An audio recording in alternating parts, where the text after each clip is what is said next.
नमस्ते, Radhe Radhe, good evening साथीहरू। आज चाहिँ हाम्रो बुधबारको बजार हो, हेर्नुहोस् न। ए टमाटर ल्याए, सस्तो भेटेर आज चाहिँ 3 टोप्ला 20 रुपियाँमा ल्याए। अनि हेर्नुहोस् न,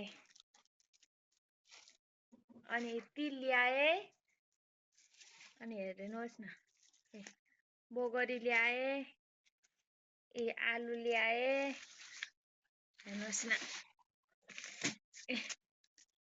अनि यो चाहिँ के हो? फर्सी, प्याज, अनि हेर्नुहोस् न, गाईलाई दाना।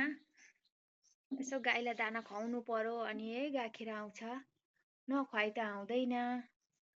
भनेर बुधबार बजारको दिन ल्याउने गरेको छ साथीहरू। मेरो चाहिँ यस्तै काम हो साथीहरू। ल साथीहरू, बाई बाई। फेरि अर्को भिडियोमा भेटौँला।